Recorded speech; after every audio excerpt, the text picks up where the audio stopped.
back on the show. You know who she is, Shana Dobson, who's coming off a impressive TKO victory over Ariel Beck in her UFC debut at the TUF 26 finale on December 1st. Shana, how are you?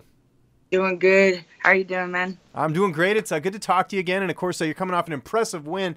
And, we talked before the fight, heading into the matchup, everything seemed A-okay. But were there any jitters going in there? Because it didn't seem like it in the fight. Yeah, to be honest with you, I did have some pre-fight jitters. I want to say from Monday to Thursday when we got there, that whole time we were out there at fight week, I was being a brat to, my coaches and everybody that was out there with me. And then I don't know what it was, when it was time to check in, they just started to fade away. And I just I felt comfortable. I was just really excited to be there. I just couldn't stop smiling. Yeah, and it certainly went well for you. I mentioned it off the top there. You got the second round TKO victory. Were you happy with your performance? Because it's one thing to win your debut, but to actually get a finish, I mean, that's always good, I would imagine. Yeah, I'm really happy that I got the finish. But every fighter, their toughest critic is himself. Immediately after I was talking to my coaches, like, hey man, we gotta get, I gotta do this. We gotta get back to the gym, and I gotta drill this, practice this, and they were like, chill, just enjoy your, and like, you won. And I was, it's like, okay, well, but yeah, I've been looking at the fight over and over and dissecting it and looking at stuff that I just need to go back and work with, because, I'm excited about the win, but now I'm thinking like, what's next? Who's next? So, it's there's also that pressure as well. Absolutely. And what were some things you sort of took away from the fight that you kind of wish you would have done a little bit better? I feel like the aggressiveness that I displayed and towards the finish in the second round, I feel like I could have done that in the first. I was being very patient because I wasn't sure. I didn't want to get caught and I knew that Ariel was powerful. I felt that with her body kicks in her too, and I didn't want to get caught with anything. So, but I felt like I could have been more powerful. All that my coach told me in the corner was, hey, we need you to step in with your two and get it done. And I was like, yes, sir. So that's exactly what I did. So, but yeah, just a couple things that I want to work on. And just, I feel like I did well, considering training for Ariel, training for a southpaw, training for somebody who, moves the way she does and throws what she throws. So, the next opponent, we're going to be training for her. So that, that camp is going to be for her. So, but I had fun in there, and Ariel's tough. She's tough, and she did a good job. How did you celebrate after the fight? Oh, I went out in Vegas, and do what you do in Vegas, but I'm actually in my hometown. I'm throwing a party this Friday. It's gonna be at Tate's in Uptown Dallas, and everybody is invited. That is in reach to get there, and it's gonna get there around 9:30, 10 or so, and we're just gonna have fun and party and celebrate the W, celebrate all the hard work. Excellent. And did you get any feedback from the UFC after the win? I know they were in Detroit for the UFC 218 card, but was anyone there, maybe giving you any feedback, whether it was to you or your management? Nobody directly from the UFC, nobody like Dana or anybody, but I've been hearing a lot of feedback from on social media, from different media outlets and different people who have seen the fight, so I'm considering the good feedback and the bad feedback. I'm just trying to grow from it, grow from my win. Absolutely. Was there any fighters that maybe you didn't know that were kind of like, giving you props on the victory or anything like that? Was any like message you saw and you're like, wow, that's pretty cool that someone said that?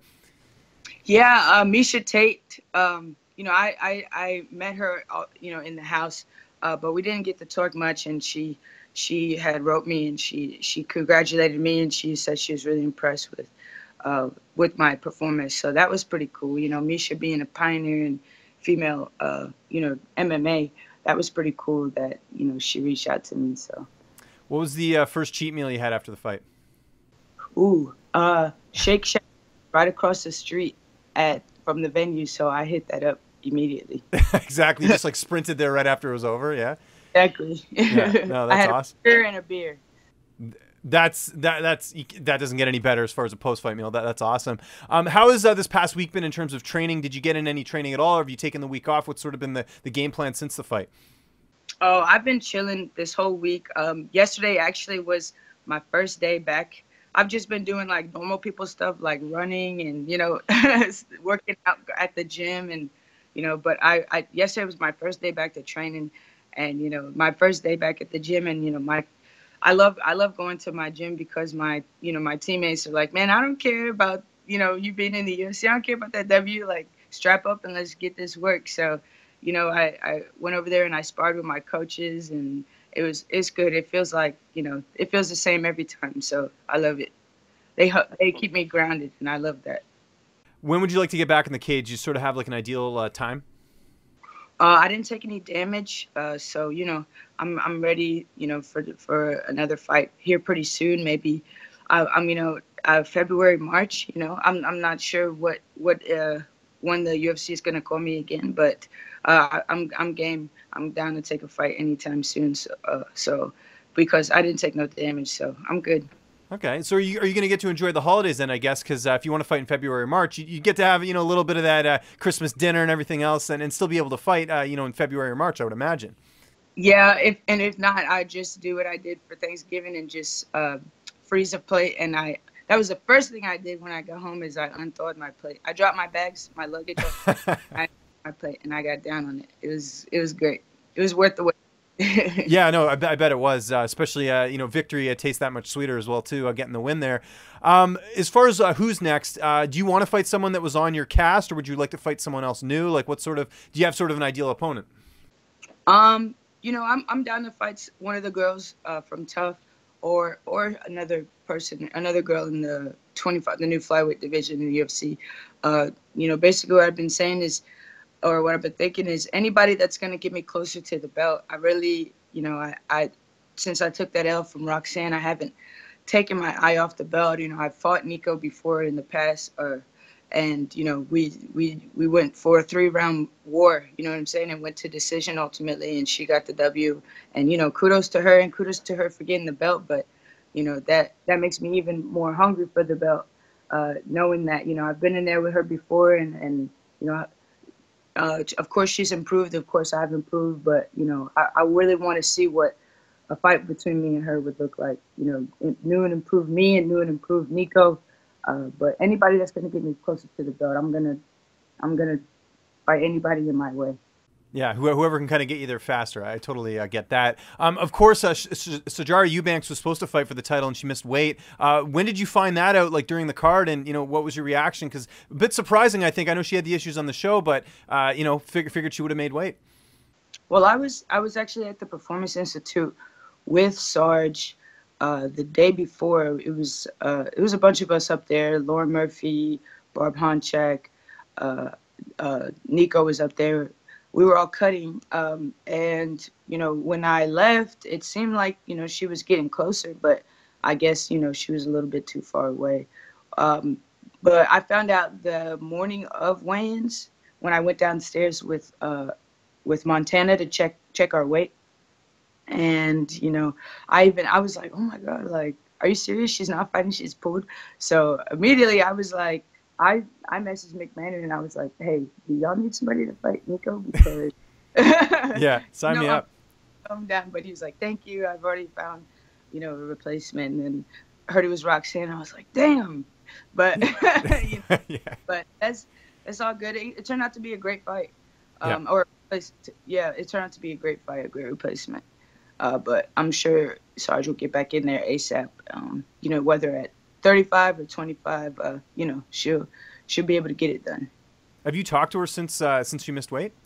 Yeah, I saw her in the lobby that night. I saw her and her girlfriend and her baby, and you know, she was in good spirits, but she was like, man, like this is like the hardest pill I've ever had to swallow. I was like, I know, dude, I know. But you know, I believe that everything happens for a reason. So I just told her like everything happens for a reason. Just let it ride, and you know, you'll find out what happens next. So, you know what I'm saying? It's tough. That weight cut is tough, especially. It's no joke. Yeah, it's really tough. You know, yeah. I don't think, you know, it's interesting. I don't think people really look at the weight cutting differences between men and women. Like we had Invicta, you know, this past Friday, and I think like 4 women missed weight. But I know there's a lot of differences between cutting weight between the two genders. So I know sometimes it's not as cut and dry as you know it is with the men, is what I've heard. So. Oh yeah, you got to factor in so many things. You have to, you know, females, you have to factor in the cycle, the time of the month of the cut, the time of the month of the cycle. You know, it's just a lot harder than, you know, I've had some guy teammates be like, oh, you know, we could cut 20 pounds in a night. And I'm like, no, dude, Yeah, it's not the same. Yeah. No, it's not the same at all. But yeah, it can be very tough on female fighters. Well, Shana, congratulations on the win. It was good catching up with you post-fight, and enjoy the party on Friday. I'm sure it's going to be awesome. Just remind people where they can get a hold of you on social media, and if you got any sponsors or shout-outs, the floor is yours. For sure. Thanks, man. I wish you could come out to the party. You know what? I wish I could come too. I'm a busy guy. I was just in Montreal actually last weekend covering. They had like a local show here, so I'm all over the place. But no, it would be great to, you know, see you, you know, in your element and enjoying the win. It would be great. So yeah, it's all good. But we'll cross paths soon, I'm sure. But yeah, guys, hit me up on Instagram at danger_Dobson, on Twitter at Shana_Dobson, and on Facebook, just Shana Dobson. And, you know, just I won't keep y'all, but shout out to my coach, my team, you know, my family, my friends, all my loved ones, all my fans and supporters. I appreciate everybody. I appreciate y'all. And thank you for helping us make this fight successful. And let's get another one. Let's get another W. And shout out to Ariel Beck. I love her. We were chopping it up in the back, you know, before the weigh-ins, and you know, we were kind of joking with each other inside the ring as soon as the fight started. So, you know, and I have a lot of respect for her. I love her, and she's a great friend of mine. So shout out to her. What's up, fight fans? If you like this video, be sure to subscribe to see even more interviews with your favorite UFC and Bellator fighters. We've also got coverage at events, including post-fight press conferences and media scrums. And if you like this video, check out the video to my right. It's worth your time.